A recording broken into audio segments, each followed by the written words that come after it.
Bill, welcome to the show. Excited to have you on today, man. I'm thrilled to be here. Happy to talk with you. Yeah, for sure. So, for people who aren't familiar with your work and what you've been doing, could you share a little bit about yourself? Sure.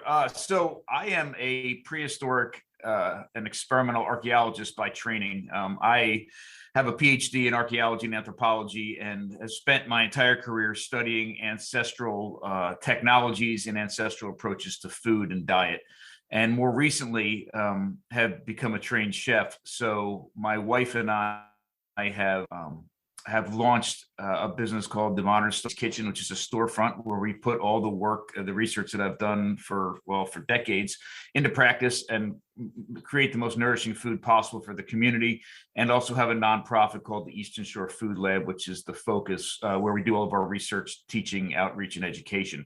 And what I've found, and I think this is what is hopefully going to be most interesting to everybody listening to this, is that for 3.5 million years worth of technological innovation, our ancestors were engaged in, and for that entirety of that time, almost all of the technologies created have something to do with food, getting food, processing food, cooking food, redistributing food, whatever, storing food. And now, if you really think about it, all the Albert Einsteins of our past, the most brilliant minds creating innovation for 3.5 million years were solely focused on doing things to food before it goes into our mouths. There's something important about that. There's something we need to pay attention to, because it's those technologies that actually created the diets that actually created humans and fed us in ways that allowed our brains and our bodies and our populations to grow in the healthiest, most amazing ways.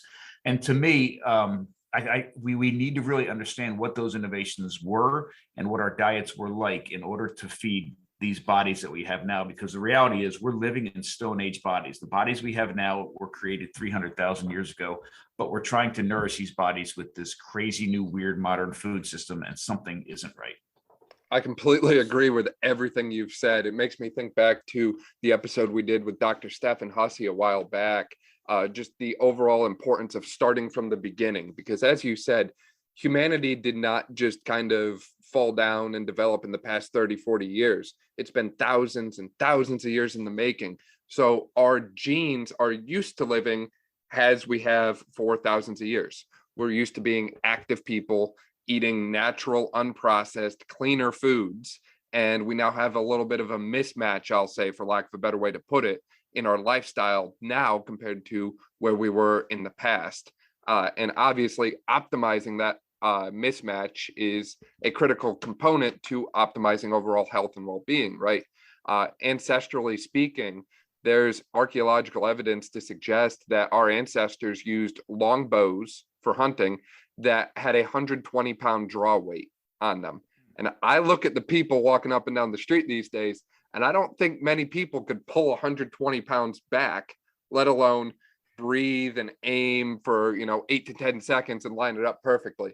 So it is truly amazing how far we've almost de-evolved as a society in result of the technological gains that we have made in other fronts, so to speak. You mentioned an interesting point there, a lot of them, but one of them I want to touch on real quick is the idea you say the unprocessed food, because that's really, I think, the anchor, the foundation to all the work that I'm doing now. About 15 years ago, I used to teach at Washington College here in Chestertown, Maryland, and I was teaching teaching a bunch of classes, but this one semester I was teaching a class that was about our ancestral past. It was an archaeology class, and I was also teaching a food class, and it had to do with modern food ways. And it just so happened this one semester I had the same student in both classes. So this one student, she was in my archaeology class and also in my modern food class, and I said the word food processing probably 1 million times, or the term food processing, in both classes. And a few weeks into the semester, she stopped me. She's like, Dr. Schindler, wait, I don't understand. You say food processing in this modern food class, and it looks like you're ready to kill somebody. And you say food processing in this archaeology class, and it's like, the best thing since sliced bread. Like, I don't understand. What's the difference? And I said, I don't know. I said, I know you're right. I talk about it here and I'm happy with it. And it's a wonderful thing. And I talk about it here and it's like the devil. I don't understand. Let me think about it. I thought about it for weeks and weeks and weeks. And in fact, that one question from that student helped define my work and my research for the next 15 years, and actually also the foundation for the book that we'll talk about later. Here's what I've come up with.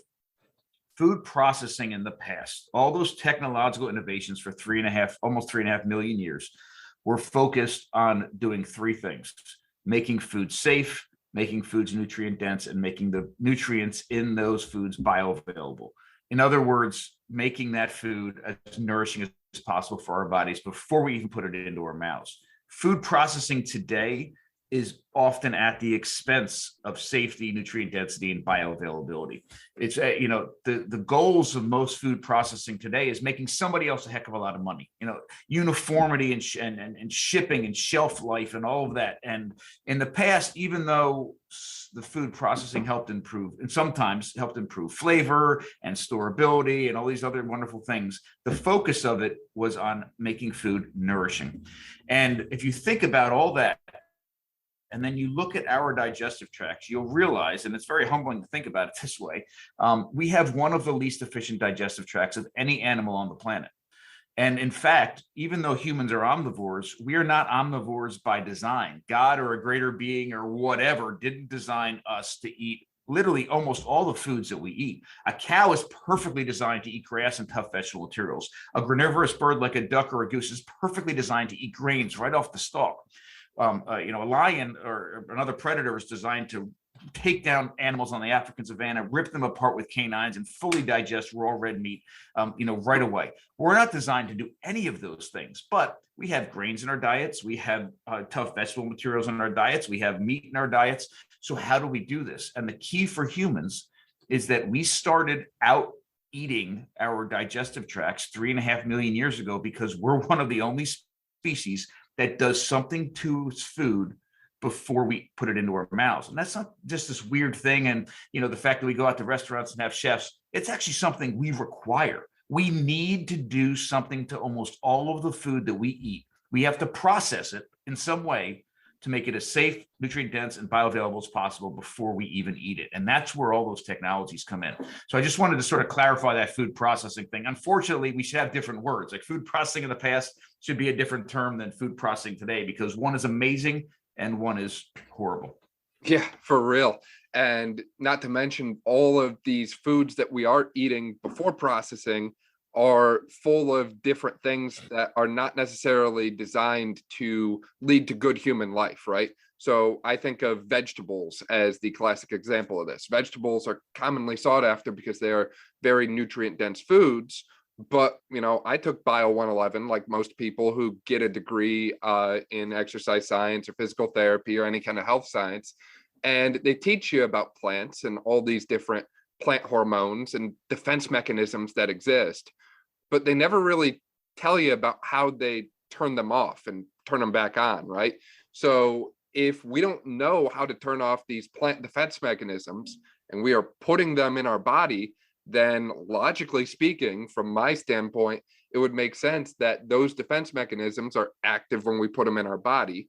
And the processing that we do for plants in modern society is, if anything, further advancing that defense mechanism from the plant standpoint and further hindering our human health and performance. Because we look at the things that we're doing now from, again, an agricultural perspective, right? So many states use biosolids to fertilize their crops. And you look at what biosolids are and where they come from, and it's like, okay, we're literally taking waste from sewage treatment plants and putting it on plants as a fertilizer. Like something just seems amiss there to me. And we don't ask the right questions when it comes to a scientific and research standpoint, right? We're not looking into what these defense mechanisms are doing to the human body. We're not looking at what the whole human processing, the things that we need to do to make the growth of these crops more efficient and effective. We're not looking at the impact that has on the human health. We're just focused on, as you said before, the bottom dollar and the profit margin. Yeah, and I really like the way you said all that. And on top of the concern we should have for the plant defense mechanisms, which are so important for us to understand, and I think are really contributing to a lot of the issues that we're dealing with today, especially middle-age issues that we've sort of normalized joint pain and feeling like hell, and inflammation and all these other sorts of things that come along from it. But on top of that, I think everyone also has to realize that even though plants have nutrition in them, and in some cases have amazing nutrition in them, that nutrition does not get to where it needs to be just in most cases just by eating that vegetable, especially in a raw state, right? Those nutrients are so locked up and incredibly difficult to penetrate cell walls, and also, and sometimes they're actually in a state that our bodies can't use them. That if we fool ourselves into thinking, I'm going to eat this raw vegetable, it has this many grams of this many grams of this many grams of this, I'm going to eat it, and all those nutrients are going to go where they need to be in my body magically, and it's not going to happen. The only thing you can ensure is that you're going to eat that and it's going to come out the other end. So processing of plants, certain plants, is crucial in order to make them safe, but also to get those nutrients accessible and in a state that our bodies can actually do something with them. Right, right. And that's a key point too, is everything you put in your body is going to have some kind of effect physiologically. So I like to say that it's best to think of food the way we think of pharmacology, because so many people are familiar with pharmaceuticals in modern time. That's just the nature of the world we live in. So if we think about food in terms of dosages, so how much of it are you going to eat? A therapeutic window. So you have to eat a certain amount of it in order to get an effect. But if you eat too much, you start to get detrimental effects. If we start to look at food like we do drugs, imagine what we could kind of get to from a overall like food science standpoint and the health discoveries that we can make. I'm a little bit familiar with Dr. William Lee's work up at Harvard, and he started on this process, but he's, just one guy working on it. It's not enough. And he's found some incredible results with green tea, dark chocolate, and fermented soy. Key there was fermented, and there's only certain kinds of dark chocolate that they found beneficial, right? Certain level of cacao, certain type of processing. Like, it's not like you go to the store and you pick up the Hershey's cocoa and you're good to go here. But they found a lot of amazing results as it relates to angiogenesis formation with tumor cells. And they're finding that food can be used to slow down the growth of tumors if you eat appropriately. But again, if we don't look at the underlying mechanisms at play here and consider things like the dosage that goes into the food, then we're never going to make those discoveries. And we're always going to be reliant on a pharmaceutical system to address those issues, when in reality, we could take a more primary preventative approach if we start eating correctly. Absolutely. And then we lead less to the pharmaceuticals anyhow, right? Yeah. And again, that's a whole nother industry. We won't go down that rabbit hole today, but they are very focused on the bottom dollar as well. So that's something that, just keep in mind next time you go to your doctor and they prescribe pharmaceutical medications without any kind of lifestyle remedy, right? So I fell victim to that a few weeks ago. Actually, I tested positive for Lyme disease, and I was given antibiotics to treat that, even though I didn't have symptoms. And I am taking the antibiotics just to prevent like long-term infection, chronic development. But I was also given Tylenol. I was given anti-nausea pills to help with the side effects of the antibiotic. And I was given like 3 or 4 different medications. And I'm like, I only need one to treat the infection, but you're given so much more to help offset all these other side effects. And it just, to me, it would make more sense to handle things from a lifestyle perspective. So thinking about Lyme disease, it's a disease that's very commonly linked with systemic inflammation. So if we reduce intake of things like gluten or sugar, things that exacerbate systemic inflammation, then I'm probably going to feel a lot better, regardless of if I have Lyme or obesity or cardiovascular disease or whatever. And I attribute my own diet to why I didn't have symptoms from Lyme, right? I didn't know I had it. It was just a test and it came back positive. I didn't know I had COVID either when I had that. But if you keep yourself healthy, keep your systemic inflammation down, and kind of consider the food that you put into your body as fuel, and you only put in the best fuel into your body, right? Your body's like a race car. You don't run it on low octane stuff. You run it on the best possible stuff. Then you'd be amazed at the stuff that you can just starve off and stay away from. 100%. And I'll also add I started saying a few years ago, it's not just what you eat, it's how you eat. And what I mean is not necessarily the eating, the windows of when you should be eating different foods with different nutrients and all that, which certainly can be an important conversation as well, but the state of the food itself. So we are very concerned as a modern population with what we eat. In fact, almost every conversation about food, gets distilled down to how much fat we should have, how much carbohydrate, should we have gluten, should we have sugar, those sorts of things. And they're important conversations, don't get me wrong. But we're the only species on the planet that hires other people to tell us how to eat, right? And all the other species on the planet, all the other wild species on the planet do a very good job. They eat diets that they are designed to eat, and they, through evolutionary processes, have the right reactions to the foods that they put into their body, so they figure it out on their own, right? They don't need any help. The only other species as sick as us that because of the food that they eat are our pets and our domesticated animals, and that's because we're screwing them up as much as we're screwing ourselves up. So what is it with humans? Why is it different? Well, I am convinced that humans have all the necessary tools in their own mental and physiological toolkit to help decide when to eat, when not to eat, when to start eating, how much they should consume, all of those things. But they need to be in tune with their bodies, and they need to be confronted with real, meaningful, nourishing food. And then that process can happen. But we've screwed all that up, and we can talk about that in a second. But here's the other weird thing about humans. We are not designed to eat almost every food that we eat. So where does that leave us? The how part is incredibly important. The how part is the stuff that was passed on from generation to generation, tribal elder, grandmothers, grandparents to kids. That's the cooking part, right? And I don't mean cooking that necessarily has to be in an oven all the time. I mean the processing of food to make it as safe and nourishing as possible, whether it's fermenting vegetables or using an animal nose to tail or nixtamalizing maize or whatever it happens to be.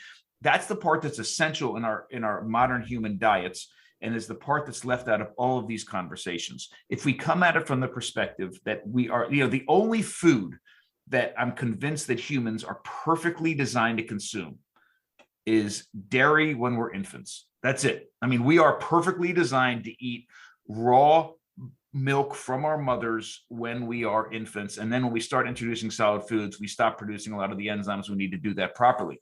So here we are as inhabiting these bodies that require incredible nutrition to fuel these massively large brains and these actually relatively large bodies with this inefficient digestive tract. So what do? We have to do something to our food. And the problem is, and we, in that last thing that you just said, you even mentioned something like gluten. We distill down we dumb down our conversations about food to things like, oh, should we eat gluten? Should we have animal fat? Should we eat this? Should we eat dairy? Should we eat grain? Should we eat all this? And the problem is none of those conversations go deep enough, because I'll tell you, are humans designed to eat gluten? Absolutely not. Can we do something to that gluten to make it safer and more nourishing? 100%. And then here we are left with, having this kind of meaningless conversation, but at the same time, there's, long wild fermented sourdough bread over here and Wonder Bread on this side, and they're completely different foods. We could say the same thing about dairy. Should anybody in my mind be drinking ultra pasteurized skim milk? Absolutely not. But could you make a case, and I easily could, that a, high quality A2 raw milk that's been fermented into something like a creme fraiche or a yogurt or kefir or a real traditional cheese be part of a healthy human diet? Absolutely. They're both dairy, but they're two completely different foods. And that's where I think we need to really start to turn our conversations to. No, I completely agree with you. And that is an amazing point, because you're right. We do get lost talking about kind of using the rocks and sand in a jar analogy. We will argue left and right about sand as humans, right? We don't ever look at the big rocks first. So we'll get lost in a battle of, should people, as you said, should they eat gluten or not? Should they eat dairy or not? Should we be eating this, that, or the other thing? And in reality, we don't take a step and one, look at the bigger picture, and then two, we never dive in further. We just kind of stay at that level that we argue on. So I completely agree with that point that you've made.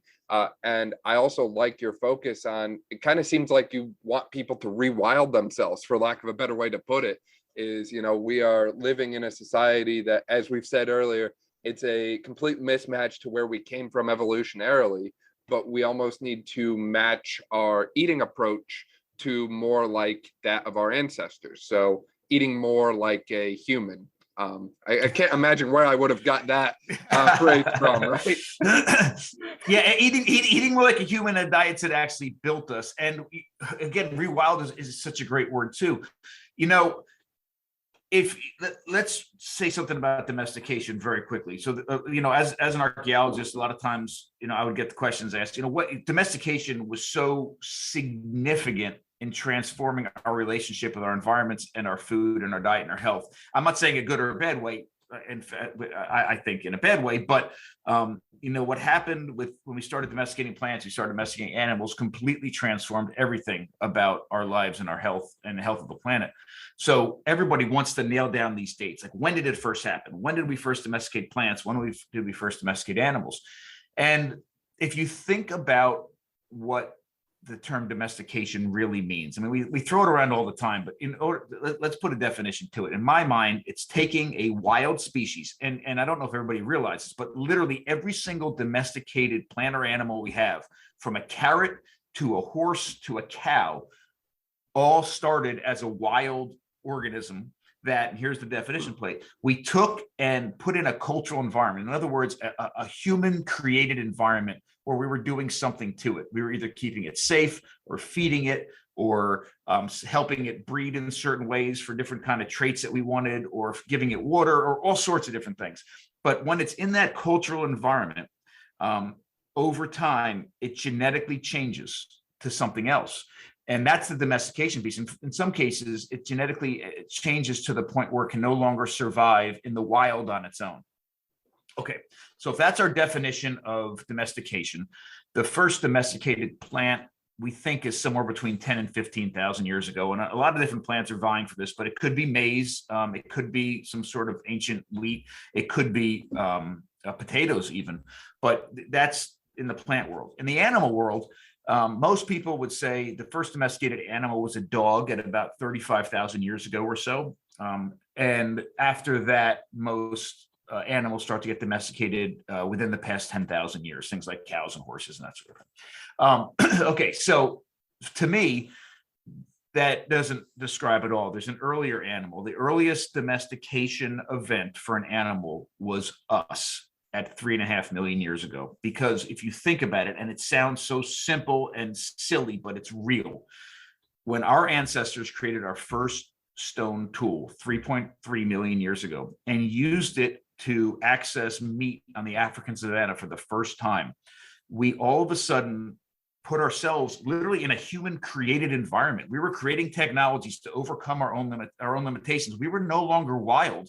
We were in a human created environment, taking in foods that we had absolutely no biological business eating. And it turns out that those foods were so amazingly nourishing that it changed us.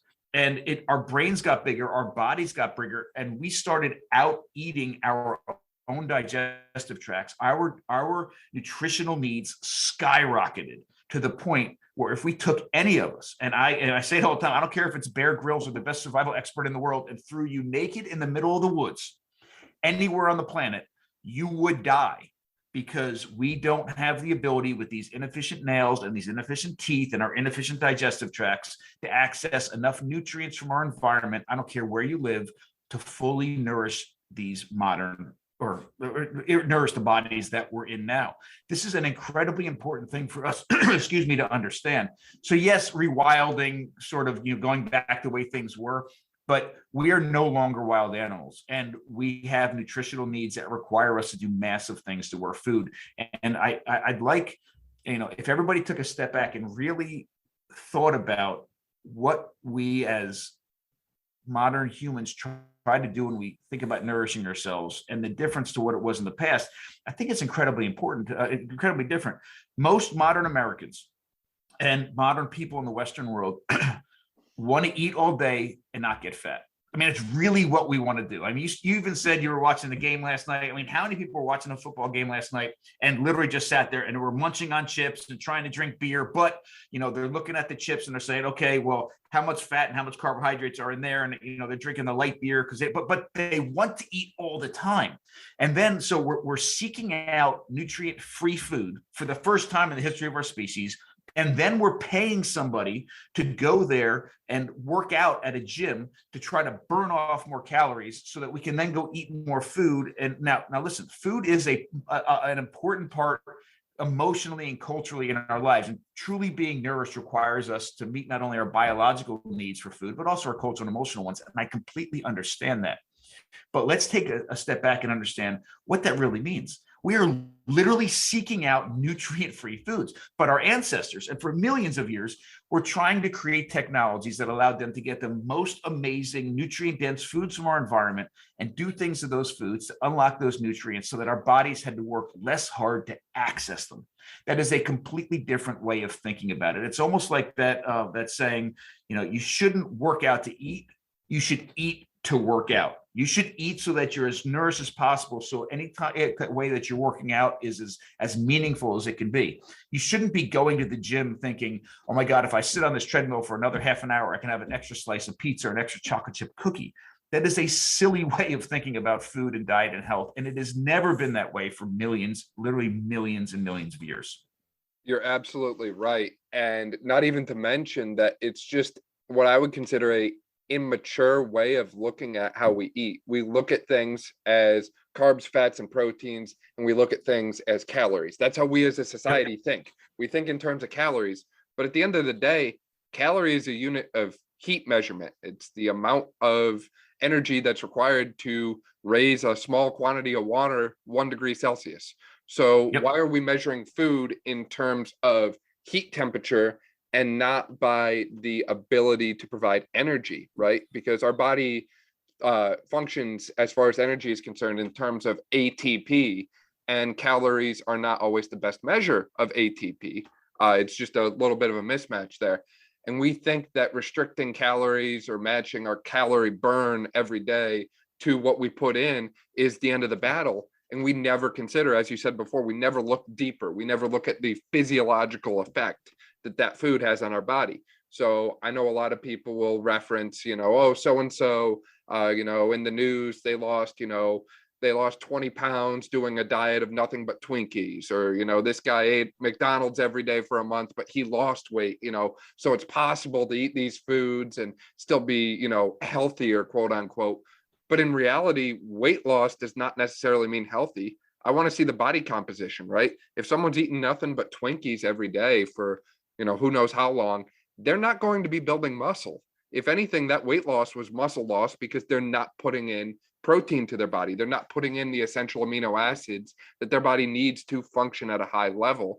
Not to mention, all of that sugar and processed junk is going to just absolutely annihilate your body's insulin system. So you're probably going to develop insulin resistance. You're probably going to develop some other risk factors for heart disease in the process. You're probably not going to look different or feel different for that matter. But hey, you lost weight. Good for you. Congrats. So it's just kind of, again, reframing how we think about food in general and thinking more like what it means to eat like a human than what we think of as modern society and modern food. Because as you said, we are not a species that should be asking, you know, what should I be eating? We should instead just be, you know, instinctive in what we eat and what we know will nourish ourselves. Right. And in order to do that, right, a couple of things have to happen. One is you have to be in tune with your body, what it feels like. And I you know, this is how I like to reference it. There's 3 things in human life that are truly sensual experiences. And when I say sensual, I mean literally all of your senses are operating at the same time when you're experiencing this. In fact, often operating in a heightened sense.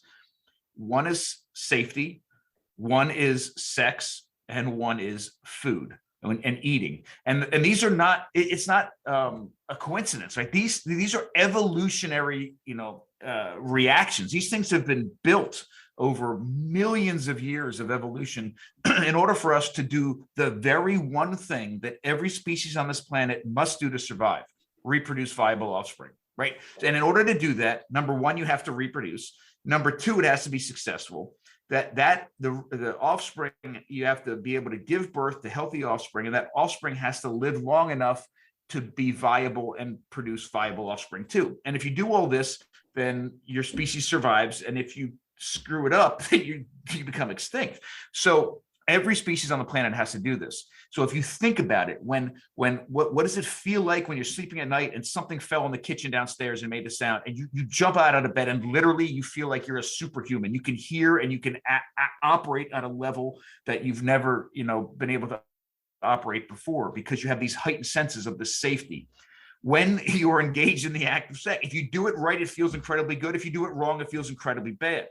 And it's the same thing with eating. There is a reason why food gives us such intense pleasure when we do it right. And there's another reason why it feels so terribly bad if we do it wrong, if we're hungry, or if we overeat, or if we have gas or acid, whatever it is.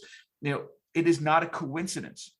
So if we're in tune with our bodies and we are literally faced and confronted with real meaningful food, we literally, I do believe, we're all armed with the right decisions to make these decisions by ourselves. But what's crazy is we spend a lifetime screwing up our innate senses for food. I mean, just think about how crazy this is. When, I have 3 kids, they're 18, 16, and 14 now. And anybody who has kids can remember, or experiencing right now, when you start weaning them off of milk and start giving them solid foods, you're sitting an organism. I mean, we're the only species that does this. We sit our kids in a high chair and they're starving. They're so hungry. They're crying and screaming and throwing a tantrum. And we put food in front of them. Now, we put food in front of them and we force them to eat things that they're screaming about trying to put down into their bodies. I mean, how insane is it? I mean, how many, these are kids, infants that haven't been screwed up by modern advertising, by all the sorts of things. They innately understand their bodies have, these built-in evolutionary responses to food. And here we are trying to force down, this jarred broccoli that their body, or spinach, for God's sakes, full of oxalates, that their body is, every part of their body is resisting, and we're literally forcing it down their throats. I wish I knew then what I know now, but thankfully I have, we work with a lot of people in help nourishing the community and raise awareness about these things. I have so many people that are, just had babies and just are weaning them off of breast milk and are feeding them things like pate, liver pate. And these kids are gobbling it up, or giving them things like bone broth, and there's no resistance whatsoever. I mean, I don't understand how we're ignoring these signals so hard, but what we're doing by forcing these kids to eat foods that their body is completely rejecting is we're teaching them not to listen to their bodies. We're teaching them to listen to advertising and other people telling us how to eat.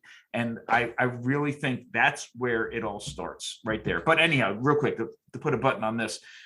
So one of the best things that we can do if we're really trying to get healthy is to eat. And I know this sounds so silly, but it in the modern world is so difficult to achieve.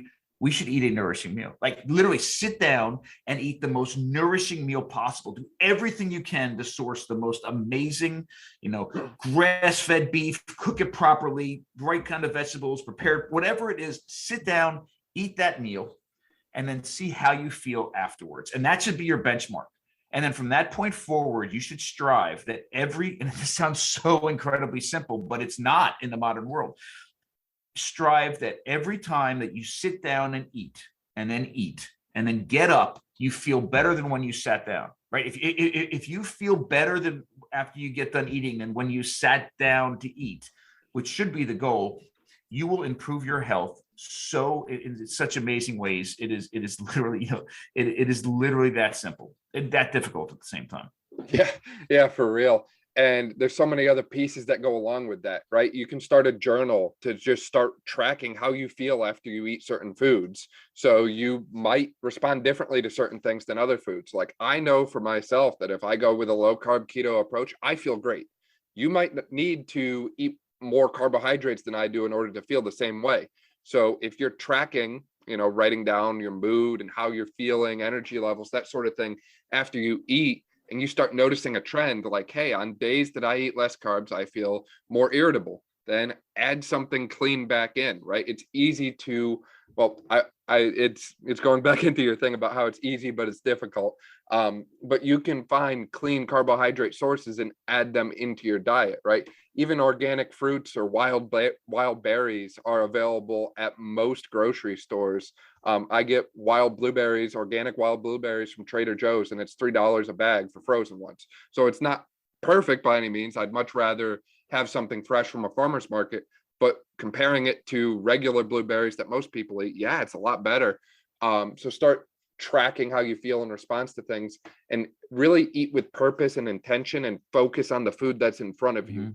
Don't, create your plate of nutrient dense foods and then get your phone out and, sit there and type away for 20, 30 minutes, because you want to actually focus on what you're eating. Like your eyes see it, your brain perceives it, and then your body feels it.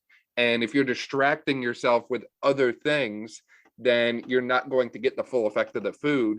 And that's one of the things that actually leads to the overeating that you talked about earlier, is we distract ourselves and we never actually know how much we ate.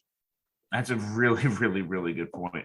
Yeah, and I would also say that journal is such a great idea too, because the effects of that reach beyond a half hour after you eat. In other words, like if you eat this X for dinner, and then the next day you get home and you're taking off your socks and you realize you're leaving an indent in your legs because they're swollen, you can start to if there's some kind of inflammation, you can start to piece together, okay, maybe there was something that happened the day before that my body, seriously reacted to the next day or overnight or whatever it is. Unfortunately, I think people do need to realize that some of the effects of food, and we do understand this, but some of the effects of foods and the way that we eat them and the lack of processing and all this, lack of the right kind of processing, can build up and lead to problems months or even years or sometimes decades later. And we understand this certainly with things like insulin resistance and the like. But I would even, and I know it's finally becoming a hot topic in the ancestral diet community, but the term oxalates, these plant toxins that are actually incredibly difficult to remove. There's so many plant toxins we can deal with through things like fermentation and cooking in certain ways and processing in certain ways. But oxalates seem to be one of them that is difficult to truly mitigate the dangers of the oxalates. And one of the problems with oxalates is that unless you have a huge problem with oxalates and already have an oxalate toxicity level in your body, you normally don't see the effects of it the next day or the next month. There's something that hits you when you're 30 or 40 or 50 years old. And unfortunately, in the modern world, it's happening to so many people that we've normalized joint pain, when we start to become middle-aged, and we normalize swelling and inflammation, and we normalize kind of not feeling the same way that we did in our 20s. Listen, wild animals live amazing lives and then keel over dead. I mean, that's the way it's supposed to be. And that's the way that I want to live. If you're getting up every morning and your feet hurt when you get out of bed, or you're going upstairs and your knees are cracking for the first time, and you're like, oh, it's just it's 45 years old and that's how I'm supposed to feel. No, it's not. Something is wrong, and probably the answer to it can be found in your diet. And the cool thing is, if you're 40 or 50 or 60 or whatever years old, and this is the way that you're starting to feel, a lot of it is reversible, and a lot of it's reversible because through dietary changes. So we haven't lost hope, but don't normalize pain. Don't normalize not feeling well, because it's not the way our bodies are supposed to operate. I completely agree with you, Bill. I like to give the example of my grandfather. He's 78 years old, just turned 79. He has 10% body fat at 79.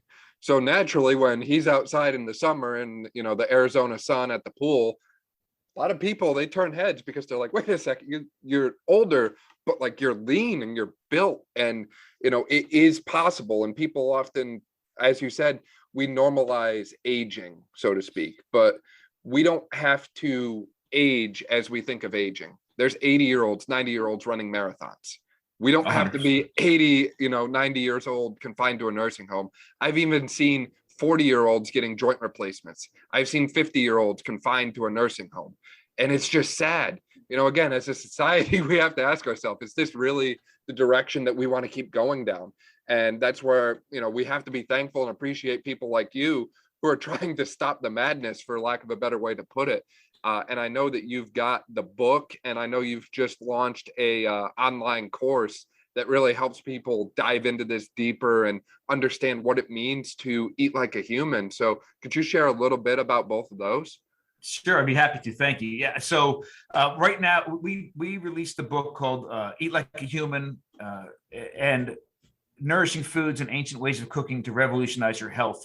And that book, I'm so proud of this book. It was spent over 10 years writing this book. It released in November in the US and a few other countries, and then all over Europe and elsewhere a few weeks ago.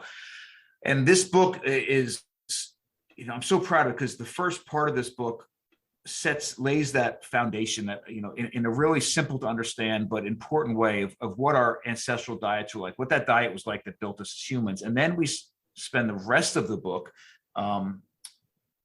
breaking it down into different food categories, whether it be animals or plants or grains or maize or dairy, and really diving deep into, okay, what do these food categories really mean? What were they like in our ancestral diets? And most importantly, and this is the part that I'm most proud of, how can we take this information and make it relevant and meaningful to our modern Western lives? And there's over 75 recipes in the book, and there's a whole bunch of amazing tips and techniques, these takeaways for how do we take this information that could seem so distant. It's what happened a million years ago or 100,000 years ago, or in a cave in Spain, and make that information relevant in my own kitchen in the middle of somewhere like Manhattan. And I think we've gotten really good feedback from the book. This book is the result of me and my wife trying to figure out how to feed our family over the past 18 years.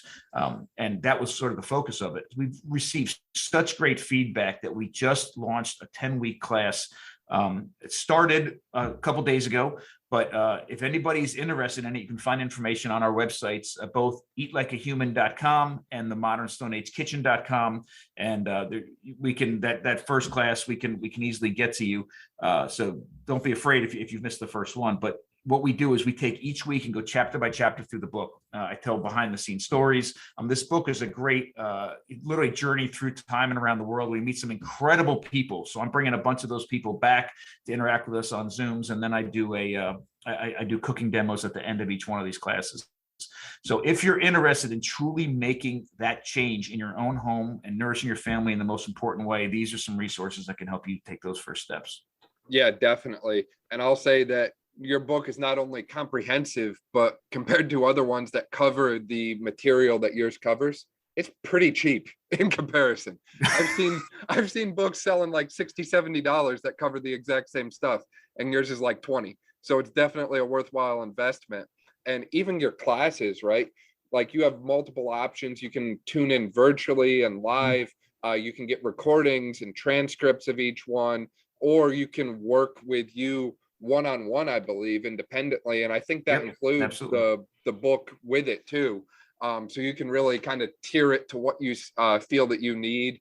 And, it provides something for everyone. But again, the information that you're sharing at the price you're sharing it at, it really can't be beat in comparison. So I think that's something that needs to be mentioned to people too, is, a lot of people look at something and they often try to assess the price, right? Like, what is this going to do for me? Is this worth my money? And this is the kind of thing that's really an investment in your personal health and well-being. Like we were talking about before, you're teaching yourself skills to improve your overall quality of life. Would you rather learn it and do it yourself and prevent a whole, downward spiral of different diseases and problems? Or would you rather pay the same amount of money and give up, the same amount of time or more to go see your doctor and Mm. pay insurance co-pays and that sort of thing. The money and the time is going to be spent one way or the other. Would you rather spend it on a preventative approach or a approach that's more reactive and, might find things too little too late for you? Such great points. And I'll also say this, my wife and I, our mission is to educate and empower people to take their own steps to nourish their family in the most amazing way possible. And it is our goal that everybody, we would love everybody to learn how to do these things themselves and actually implement them into their house. I do understand that for a lot of people, actually making all of their food entirely from scratch is just not possible for a number of different reasons, right? They don't have the time, or maybe they don't even want to. But the cool thing about this approach and understanding how the food is actually made is that if you want to go ahead and make all the rest of the food from scratch for the rest of your life, great. But if you don't, you are at least the most informed consumer that you can be. You can walk into the grocery store after learning how real food is actually made as an entirely different person, right? You can see through the marketing and the advertising and all the junk that the modern food industry is literally trying to feed you. And you can take your money, your hard-earned money, and buy the food that's been processed or created in the most nourishing, ethical, and sustainable ways possible. And it's a win-win, because not only are you feeding your family the best food, but you're also supporting the people, the food producers that are actually doing the best job possible. You mean to tell me that there's propaganda out there in the food industry and that oat milk isn't healthy? Really? Yeah, it's at least not as bad as almond milk, but for sure. Bill, thank you so much for your time. This has been an amazing episode talking about eating like a human. For more on Bill, you can check out his website at eatlikeahuman.com. And from there, you can find everything that we referenced, the book, the online course, and so much more. We'll link to that and his social media below. Thank you, as always, for listening, and we'll see you next week.